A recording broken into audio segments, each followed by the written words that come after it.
ലോകത്തെ ഏറ്റവും വലിയ ചരക്ക് കപ്പൽ MSC ഐറീന വിഴിഞ്ഞത്തെത്തി. രാവിലെ 8:45 ബർത്തിങ് നടന്നത്. കപ്പലിനെ വാട്ടർ സല്യൂട്ട് നൽകി സ്വീകരണവും നൽകി. ഇക്കഴിഞ്ഞ ചൊവ്വാഴ്ച രാത്രിയോടെ കപ്പൽ പുറംകടലിൽ എത്തിയിരുന്നു. എന്നാൽ 7ഓളം കപ്പലുകൾ തുറമുഖത്ത് വരാനുണ്ടായിരുന്നു.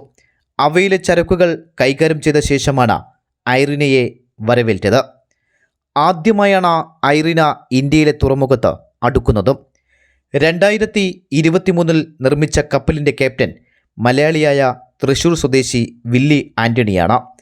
കപ്പലിൽ കണ്ണൂർ സ്വദേശിയായ അഭിനന്ദ് ഉൾപ്പെടെ 35 ജീവനക്കാരുണ്ട്. സിംഗപ്പൂരിൽ നിന്ന് കപ്പൽ കഴിഞ്ഞ മാസം 29 പുറപ്പെട്ടു. ഷെഡ്യൂൾ ചെയ്യാത്തതിനാൽ വേഗം കുറച്ച് എത്തുകയായിരുന്നു.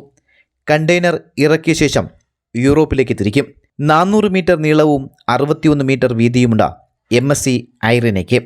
24,000 മീറ്റർ ഡെക്ക് ഏരിയയുള്ള കപ്പലിൽ 24,346 TEU കണ്ടെയ്നറുകൾ വഹിക്കാനാകും. GTV ന്യൂസ്, വിഴിഞ്ഞം.